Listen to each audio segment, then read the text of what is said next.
على هذه النية وعلى كل نية صالحة وإلى حضرة النبي المصطفى محمد رسول الله صلى الله عليه وآله وسلم. خصوصا إلى مصنف هذا الكتاب الشيخ الإمام يحيى بن شرف الدين النووي وإلى شيخ الله يتغشاهم برحمة والمغفرة ويعيد علينا من بركاتهم وأنوار وأسرارهم وعلومهم ونفحاتهم في الدين والدنيا والآخرة. Al-Fatihah. Kemarin sudah disampaikan bahwa niat itu merupakan patokan atau barometer untuk amal perbuatan kita, dan kemudian ketika kita beramal melakukan ibadah, maka biasanya itu di dalam ibadah kita ada 3 hal. Yang pertama, ada orang yang ibadahnya rata-rata karena memang takut kepada Allah. Ada juga yang ibadahnya yang kedua karena memang berharap balasan dari Allah, yaitu berharap pahala dan surga. Dan yang ketiga, orang ibadah itu karena memang hayaan ilallah, karena memang malu kepada Allah selaku hamba Allah. Nah, 3-tiganya ini adalah yang terjadi pada ibadah seseorang, dan ketiga-tiganya ini merupakan kategori orang-orang yang ikhlas ibadahnya karena Allah. Jadi artinya orang yang ibadahnya karena takut itu masih bagian dari ikhlas. Orang yang beribadah di dalam ibadahnya ada harapan kepada Allah, berharap pahala dan surga, itu pun bagian dari ikhlas. Dan juga orang yang ibadahnya karena memang malu kepada Allah Subhanahu wa taala, dan inilah tingkatan ibadah ikhlas yang paling tinggi. Nah, sekarang kita lanjutkan. Kalau orang ibadah itu karena Allah dan diniatkan karena Allah, lalu kemudian timbul ikhlas, wa'lam annal ikhlasa qad ta'arrada lahu afatul ujubi. Ketahuilah bahwasannya keikhlasan itu qad ta'arrada lahu afatul ujub, benar-benar itu kontradiksi. Ibadah kita itu, ibadah orang-orang yang ikhlas itu, penyakitnya itu adalah ujub. Apa ujub? Ujub itu kagum kepada ibadah kita, kagum terhadap diri sendiri, nggak diomongin ke orang, kalau diomongin tuh namanya riya. Atau kalau pengen dilihat orang, itu namanya riya. Kalau ibadahnya itu pengen didengar sama orang, omongannya itu pengen selalu didengar sama orang, itu namanya sum'ah. Kalau yang merasa paling hebat, paling benar, itu namanya takabbur. Tapi ada ibadah yang ada sifat yang memang nggak diomongin ke orang, nggak didengar sama orang, nggak kelihatan sama orang, tapi dia juga punya sifat yang disebut ujub, merasa dirinya paling hebat, merasa dirinya itu kagum kepada diri sendiri walaupun itu nggak disampaikan ke orang. Itu namanya ujub. Contohnya gini lah, ini orang nyumbang, ini contoh ujub. Dia ngasih duit, ngasih sumbangan ke masjid, atau ke yayasan, atau ke panti asuhan.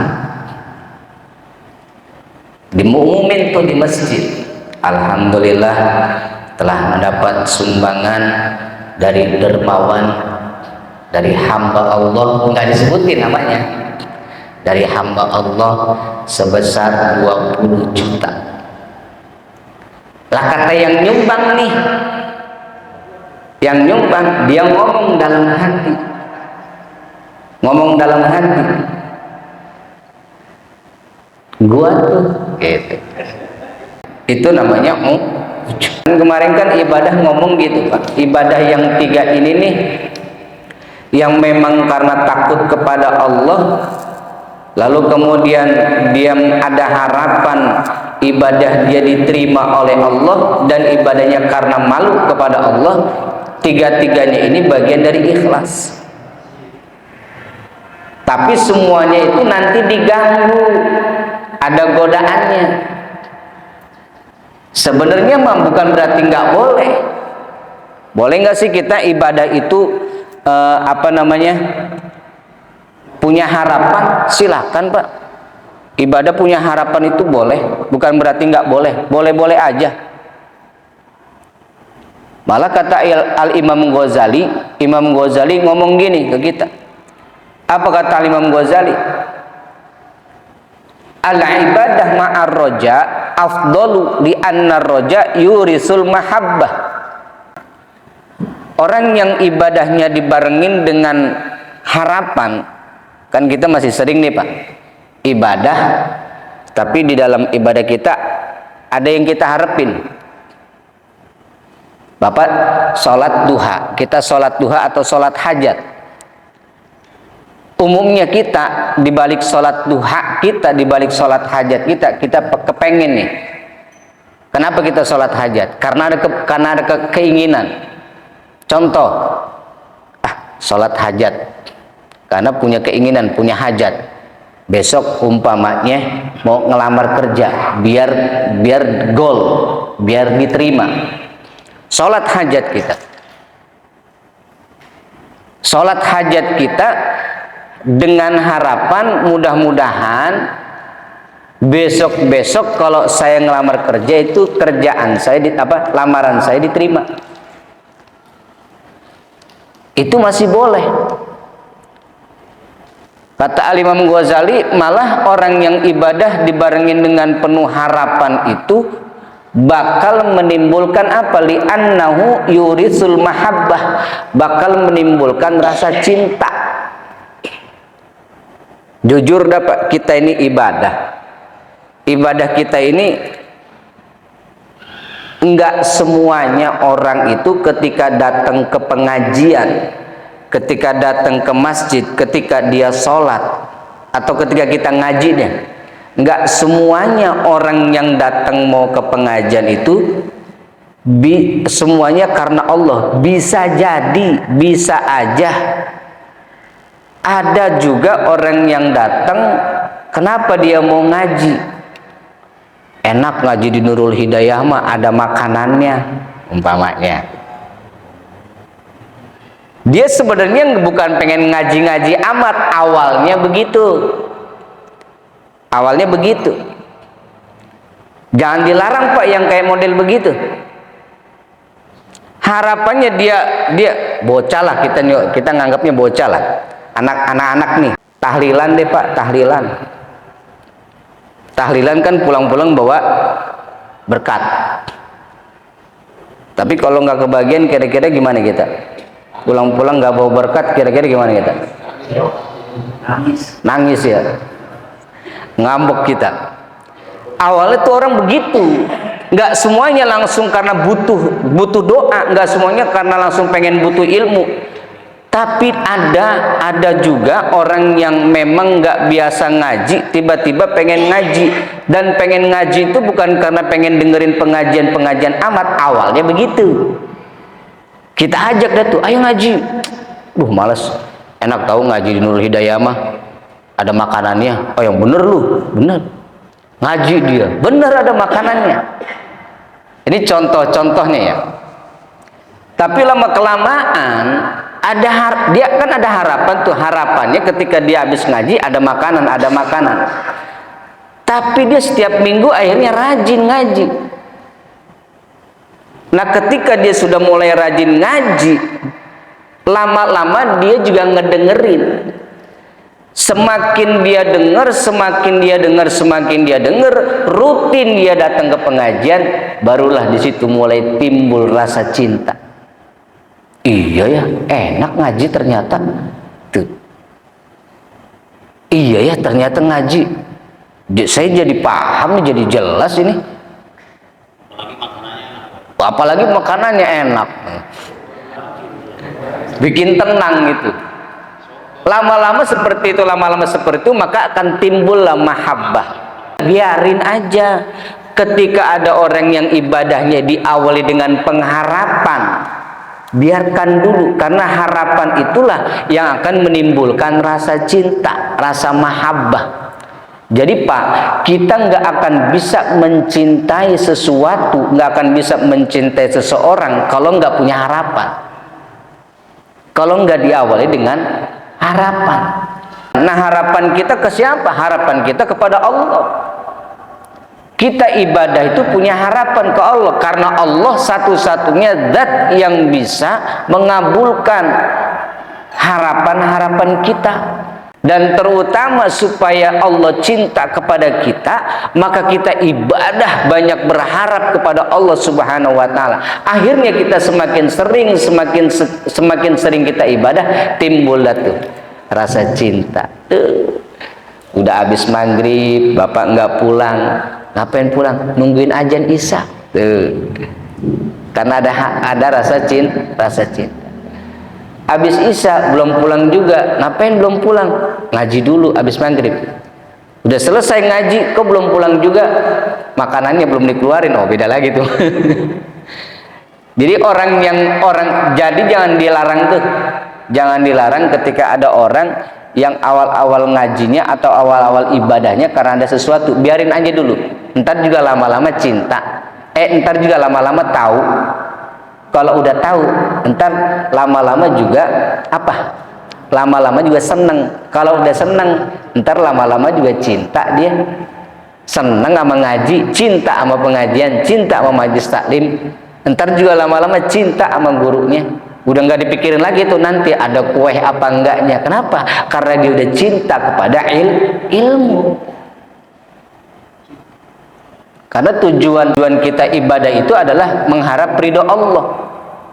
Maka nggak apa-apa, harapan kita sampaikan tapi kepada Allah Subhanahu wa taala, mudah-mudahan itu akan menimbulkan rasa cinta. Jadi kata Imam Al-Ghazali, orang yang ibadahnya itu dibarengin ma'arroja afdolu, lebih utama, lebih afdol ketimbang dibandingkan orang yang ibadahnya karena rasa takut.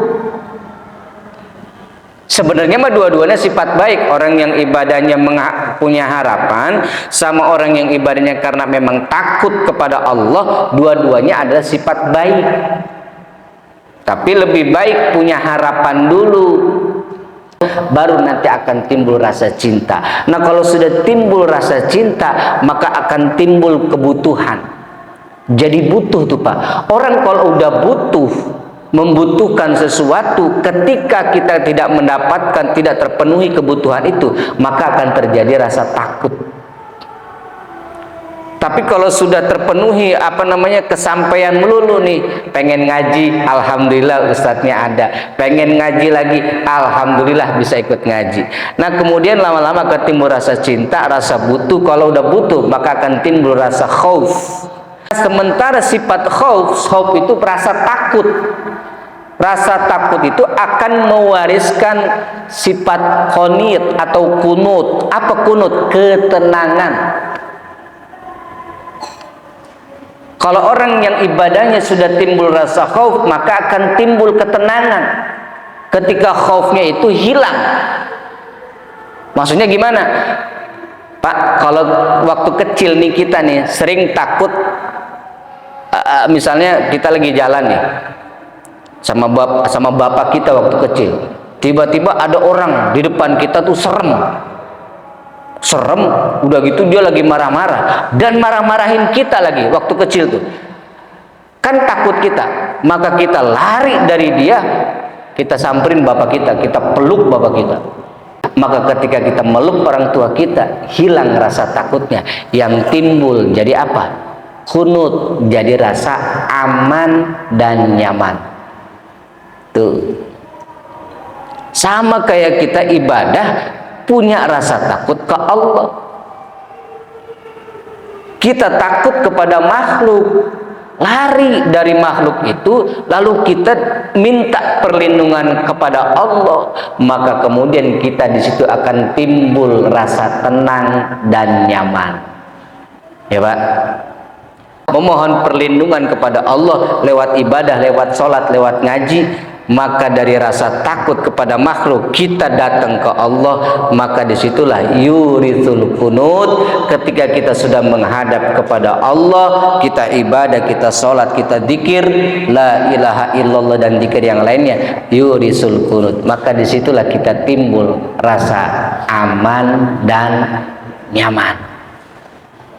Jadi kata Imam Ghazali, ibadah yang dibarengin dengan rasa harap itu akan menimbulkan rasa cinta. Ibadah yang dibarengin dengan rasa takut itu akan menimbulkan, akan mewariskan rasa aman dan nyaman. Sementara ibadah kita ini umumnya ada rasa takut dan juga ada harapan. Jadi kalau bahasa gampangnya mah ibadah kita ini harap cemas, kan gitu ya. Berharap ibadah kita diterima, cemas kalau ibadah kita kagak diterima. Maka dua ibadah inilah dua sifat inilah yang sering kita lakukan. Nggak apa-apa, kerjain aja. Kita punya harapan karena ketika kita ibadah kepada Allah tidak ada harapan. Harapannya apa? Harapannya supaya kita dapat cintanya Allah. Nanti kalau sudah kita mendapatkan rasa cinta kepada Allah dan kita pun mencintai Allah, maka semakin ibadah kita, barulah timbul di situ akan timbul rasa takut. Takut apa? Takut kehilangan cintanya Allah kepada kita. Tapi kalau Allah selalu cinta kepada kita lewat ibadah-ibadah kita, maka cirinya adalah kita tenang dalam ibadah, tenang dalam menjalani kehidupan, tenang dalam menghadapi masalah. Kenapa? Karena ada rasa khauf kepada Allah Subhanahu wa Ta'ala, takut Allah nggak cinta kepada kita. Makanya kita mau ngaji, ketika ngaji timbul rasa tenang. Akhirnya kita tenang tuh dari ngaji. Kenapa kita mau sholat? Karena setelah sholat kita tenang. Kalau sebelum sholat ada rasa takut, belum sholat ini, cemas. Akhirnya buru-buru kita sholat. Ketika sholat timbul rasa nyaman. Selesai sholat, alhamdulillah. Tenang nggak Pak? Tuh, ibadah mah kita begitu. Harap cemas. Ya tinggal kesananya nanti kalau udah timbul rasa mahabbah, rasa cinta, tinggal kita yang bisa mengelola perasaan cinta itu. Jangan sampai cintanya kita itu kepada makhluk berlebihan dibanding cinta kita kepada Allah. Kan yang boleh cinta berlebihan maka kepada Allah dan Rasulnya. Mencintai Allah dan mencintai Rasul itu melebihi apapun, bahkan dari cintanya dia kepada diri sendiri. Kalau sama makhluk mah tetap ada batasannya. Kalau nggak pakai batasan, akhirnya cinta kita kelewatan, gitu. Ujung-ujungnya bakal madarat, ujung-ujungnya membahayakan. Kita ngomong, waktu Bapak belum kita mau nikahin istri kita, ketika melihat ini kayaknya primadona kampung sini. Akhirnya kita berjuang bagaimana supaya mendapatkan wanita ini. Merasa dia paling cantik di mata kita. Akhirnya kita dapatkan dia. Lama-kelamaan akhirnya karena timbul rasa cinta itu kita menjalani rumah tangga. Ternyata nggak sesuai harapan. Yang wajahnya cantik, bulu matanya indah, matanya bulat bola pingpong segala macam, ketika sudah nikah rumah tangga ternyata beda dari yang kita lihat. Sifatnya ternyata galak di bini kita umpamanya, cerewetlah bini kita umpamanya, banyak mintalah bini kita, nuntut inilah nuntut itulah. Kalau nggak dilayanin, marahlah, ngadulah ke orang tuanya segala macam, kaburlah, nggak sesuai dengan harapan kita.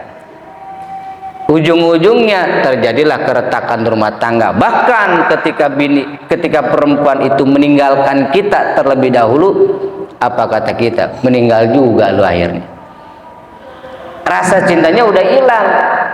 Yang tadinya cinta akhirnya berlebihan, lalu kemudian ketika dia sudah nggak ada, baru tuh nyari lagi yang lain. Kalau cinta kepada makhluk mah begitu. Tapi cinta kita kepada Allah, semakin kita cinta, maka kita semakin tenang. Itu namanya ibadah. Li'anna roja yurisul mahabbah wal khauf yurisul qunut. Jadi wa'lam annal ikhlasa qad ta'arrada lahu afatul ujub. Bahwasanya ikhlas itu kadang-kadang qad ta'arrada lahu afatul ujub, penyakitnya itu bahayanya adalah ujub. Hati-hati nih. Makanya tadi saya bilang ibadah kita boleh berharap, ibadah kita bisa dibarengi dengan rasa takut, dan ibadah kita pun bisa karena malu kepada Allah Subhanahu wa taala. Tapi ini bagian dari tingkatan ikhlas. Tapi ingat, keikhlasan itu godaan terberatnya adalah, penyakitnya adalah ujub. Ujub. Kalau udah ujub tuh repot. Yang udah ujub itu repot. Nah, ujub juga ngerusak keikhlasan seseorang. Contoh, ketika dia punya pengharapan, akhirnya harapan itu dipenuhi oleh Allah, hajatnya dikabul oleh Allah. Apa kata dia? Dalam hati ngomong, bener ya, gua rajin sholat, akhirnya saya bisa kaya.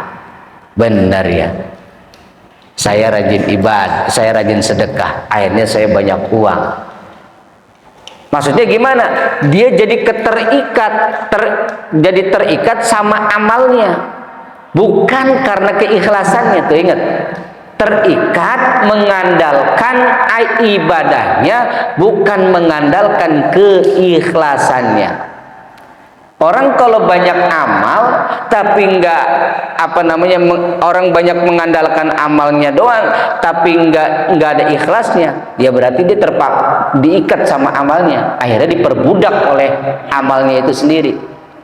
Capek, Pak. Capek kalau kita terikat sama amal ibadahnya doang tapi nggak dibarengin rasa ikhlas. Capek. Kalau yang pokoknya kita harus begini, harus sedekah mulu, akhirnya sampai kita nggak punya duit, maksain bagaimana supaya sedekah. Kenapa? Karena dia sudah berkonotasi bahwa dengan sedekah hidup saya berkah, dengan sedekah saya jadi banyak uang. Tapi kalau nggak sedekah, saya nggak punya duit. Oh, berarti dia mengandalkan ibadah, belum mengandalkan rasa cinta, belum mengandalkan ikhlasnya atau mengandalkan ridhonya Allah.